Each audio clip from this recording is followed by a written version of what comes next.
Hello and welcome back to another episode of Wellbeing TV, powered by Mount Carmel Media, and of me, of course, Christine Charles, and my very good friend, Afiniki Akanet, who I've known for a number of years. So I'm just delighted that you've agreed to be on the show this time round. And we met, didn't we, on when I was doing radio. And you were nominated by the radio station manager to come and speak and be interviewed.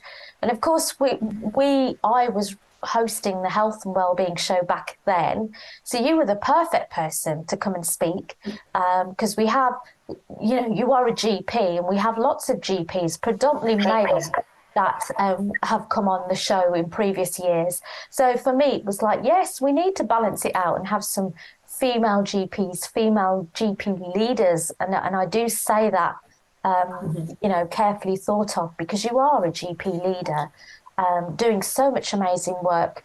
But, I can keep bigging you up for the next 20, 25 minutes, Nikki, and I can call you Nikki because we're friends and I have permission to. But why don't you tell our viewers a bit about yourself, your background, what got you into health and wellbeing, and why a GP?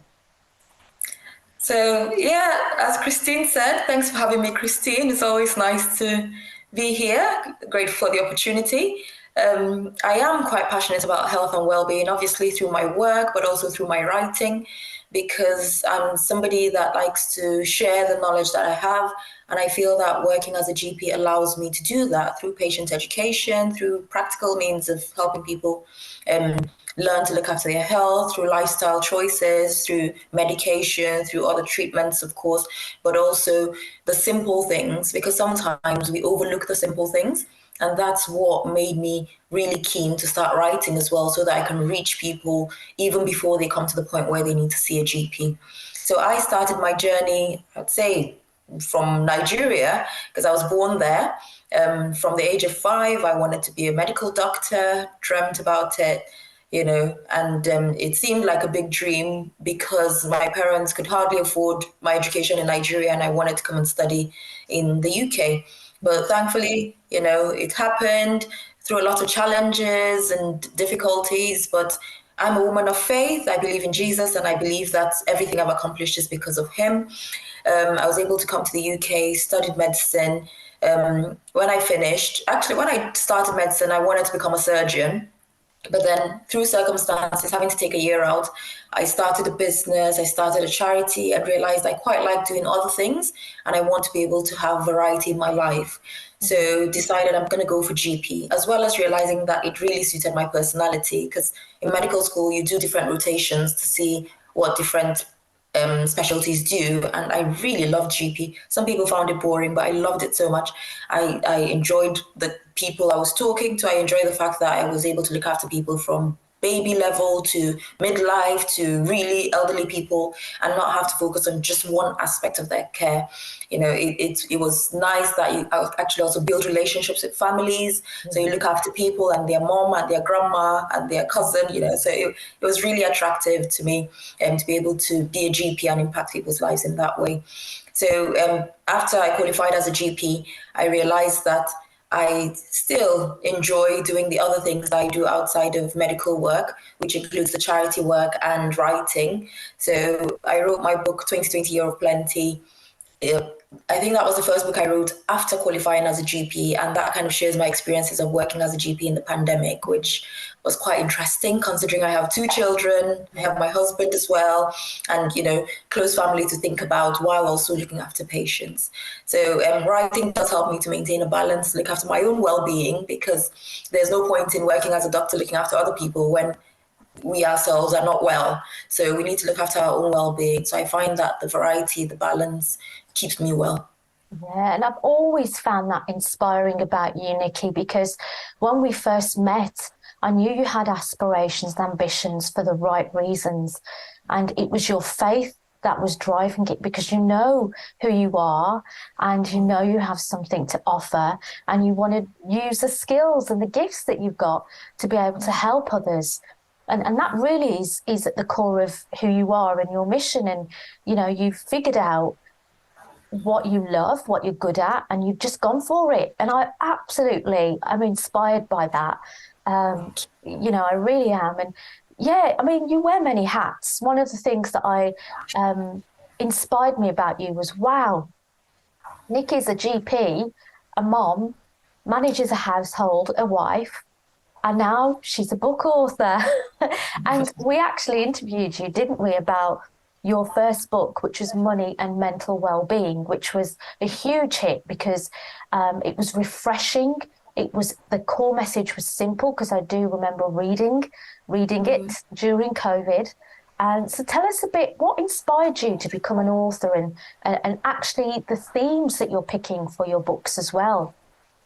Yeah, so Money and Mental Wellbeing is the latest one just because of all the things that have been going on in the pandemic and me realizing as a GP that consultations for mental health issues had skyrocketed. People were really struggling, and just realizing that it's not just mental health we need to be thinking about. We need to be thinking about all the other things that contribute to mental health. And money was a big thing.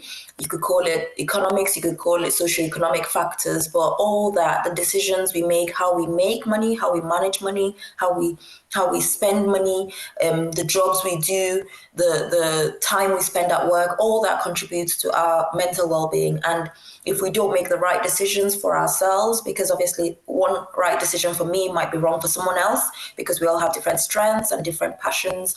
So those choices do feed in and affect our mental health. This is the latest book, but the previous books, the first one was Fortitude, which I wrote as a medical student. Yes, That was just sharing my experiences yeah, as an international student in the UK with all the financial challenges yeah, that came with it, and sharing all the things I found helpful. I'm blessed to have supportive family and friends, but also the routines in my life that have helped me, which is the reason why I wrote Life Without Coffee, Choosing Happiness Over Stress, because as I got through medical school into working life, people kept saying, you surely start drinking coffee. It's a joke that people say, oh, it's not possible that you don't drink coffee because as a doctor you have to drink coffee. People are so busy, you have to drink coffee. But I just don't. I don't use any stimulants because I just believe I need to organize my time well so that I can have enough time to sleep and enough time to do the things that I do and enjoy them, because I definitely have a banging headache if I don't get enough sleep. yeah, So yeah, I have to make that time to sleep. So writing Life Without Coffee was more about sharing the tips I'd learned over the years to help me manage my time and my stress levels better.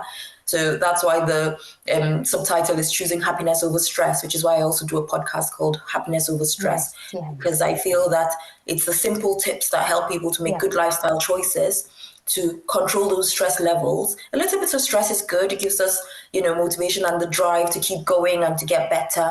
But then chronic stress is not helpful for our mental health. And if we're making choices that are constantly putting us in difficult situations, that are constantly making us live on that adrenaline, on the edge, anxiety, feeling low all the time, that's not really helpful. So yeah, sharing those tips through my books has been a way for me to feel like I'm doing my job better from a wider perspective, not just the patient in front of me, but also helping people so they don't even get to the point where they're having to see the yeah, GP. yeah, 2020 of Plenty was basically me being frustrated at a time when we were trying to move house because we wanted to get our children into better schools and for different other reasons. And the house just was not selling. So I got a bit frustrated and thought, okay, I'm not going to sit here and go crazy waiting for this house to sell. I'll find something for myself to do. yeah, So yeah, I used that time to write a book. And the yeah, book was basically the journey, but also it happened to be in 2020, which the pandemic was affecting the house sale process anyway for a lot of people. So that allowed me to share the experience of 2020, which I'm so glad I did, because now we look back and it feels so long ago. It's like, oh, I can't even imagine how lockdown was, how there were no shops open, we couldn't go out, you were only allowed to go for one walk a day. So things like that feel so much like distant memory, only 3 years on. So it feels nice to be able to look back at a book and just read those stories and yeah, remember how much yeah. we've been through as a people. Yeah. I mean, I've probably known you about 5, 6 years, probably a bit longer. And I remember life without coffee. And that was the initial reason we got you in, wasn't it? And I remember Mm-hmm. reading that book and thinking, wow, I love the simplicity. I love this about you, Nikki. You just simplify everything, whether it's through GP, giving tips and advice, whether it's writing, whether it's, giving presentations, which we've done together as well over the years. you just simplify it so well. And, in a world where we're so busy and got loads of information being thrown at us, you kind of come in and you just kind of say, actually, strip all that away and let's just look at the bare basics. And you apply that. What I love about it, about the books and yourself, is that you apply that in your own life. You're not just preaching to the masses, you're actually preaching to yourself first. And that's your research, isn't it? And I mean, I would really love to explore what stress does to our spirit. Because in the health and well-being arena, and I really want to explore this in the broadcasting going forward, we talk a lot about mind and body and soul, but we seldom talk about the spirit. Now, you are a woman of faith, and so you know about the spirit. Your spirit is alive and connected, to heaven and Yahweh. That's obvious to me. So tell me, what does stress do to our spirit? I think the same way that we have evidence to show that stress affects the physical body badly and also affects the mental health badly, I believe that if your physical health and your mental health is not good, then your spirit will feel it because you're one person. And the fact that you're stressed just means that there's no peace. And I've been really pondering on the fact that our power as humans, as spiritual beings, comes from our peace. And when we lose that peace, that's a really bad thing because we haven't got power. We just feel like we're left to circumstances. We're at the mercy of life, whatever happens.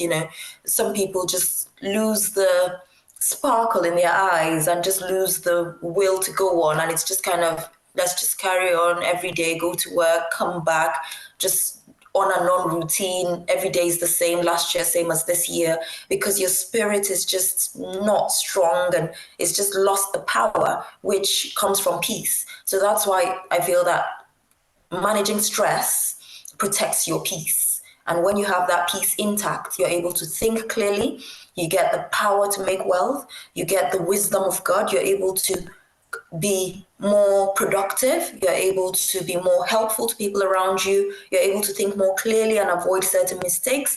And sometimes even the things like addictions and things that people struggle with, it's because we're looking for peace and joy in all the wrong places because we've ended up starving our spirits of what it really needs. And it's that peace of mind that's priceless and can't be bought.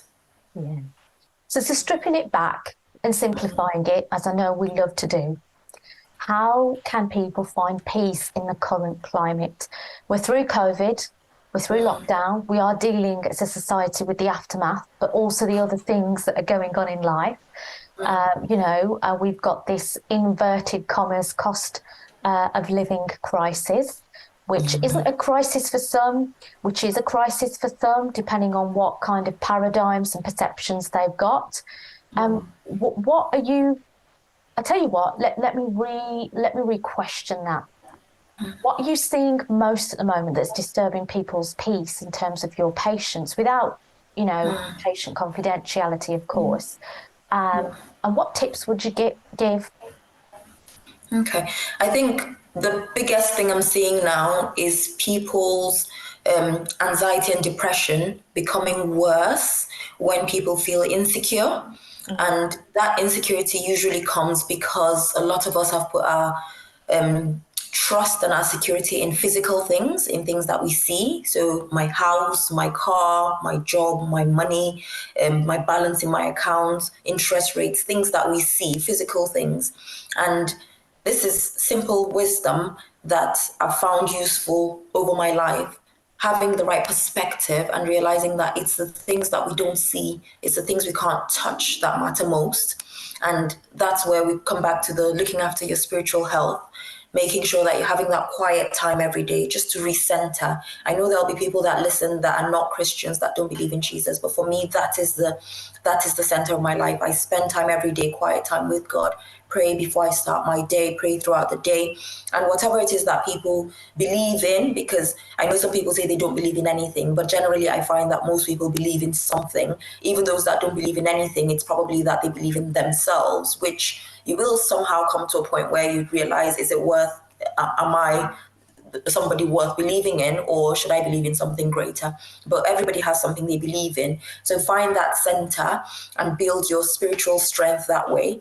And then that, from the outflow of that comes good relationships, because relationships can't be touched or felt. They feel like, oh, I've just spent 2 hours here. I could have made, £1,000 working wherever if I did this at work. But not everything is about money. Not everything is accountable. Not everything is, pounds and pence. Sometimes it's just spending that hour with the elderly lady down the road on your street. Sometimes it's just going to do some voluntary work somewhere. Those relationships and those things that you can't touch, those giving moments, all that helps to build your spirit and to help you feel more secure. So you know that your value and your worth doesn't come from how much you earn, whether you live in a big house or a small house, whether you drive a premium car or not. You realize that your value and your self-worth comes from within, just the fact that you're a human being, not a human doing. Because sometimes we're so busy trying to do, earn, get, show off and all that, and not realizing that your self-worth and your value doesn't come from any of that. Yes, we do all those things, but it becomes a problem when we attach too much value to it, that if anything happens to that, we lose our peace, we lose our security, and then we go into deep depression, go into proper anxiety because we can't sleep, we can't cope, and then it just spirals and spirals into bigger problems. But I think if we reassess where our security comes from, where our peace comes from, that really helps us to maintain it. And you can't buy peace. You have to be peace. And you have to be peace by doing, things in your lifestyle. Like I remember back in COVID, I wasn't earning very much money. And, suddenly we weren't allowed to see people. But I was connecting with neighbours in a way that I hadn't. And we were looking after each other, and if need be, pass the parcels, food parcels. And that in itself generated, peace and well-being. And sometimes when I'm out in the hustle and bustle, it's almost like society has reverted back to pre-COVID. And, you can feel it in the atmospheres. If I was to go to one of the major train stations in the United Kingdom during rush hour, you can feel there's no peace. You can see and feel it on the trains when people start arguing over space and seats and this, that, and the other. And so I think that's really great. That's a great insight. Again, so simple, strips it back. What gives you peace? And that, again, I love the link of actually peace is related to, even though you haven't used the word, but identity, self-worth. Yeah. But we, again, we don't talk about this, do we, as people, like identities? And I've been life coaching for over a decade. And the number one theme is always, who am I and what's my purpose? And that's the word purpose. When people struggle to find a purpose, every day seems too long and the weeks just drag on because you just feel like there's no point. What are you here for? But that's so important that you help people with finding purpose as well. Yeah. And thank God for you, hey? Shining your light brightly in the healthcare sector and helping people find that purpose, whether it be just smiling, helping, books, podcasts. So, very grateful, very grateful. You're an absolute joy and blessing, Nikki. And thank you for joining us today. And I know that you're going to be back because you've only touched the surface, and I know there's more books to come from you as well. So we'll put a link of where people can find your books, but tell us, where can they go? What's your website? My website is afiniki.co.uk, so my first name, Afiniki. But the books are all available on Amazon as well. People can get them from there. Bookshops will have them, but then it depends on where people are listening from. So I would say Amazon or afiniki.co.uk would be the best places to look. Just search by the name of the book or my surname. Fantastic. Nikki, thank you for joining us. All the best. God bless. And I'm not going to say bye. I'm going to say see you later. Thank you, Christine. Bye. Later.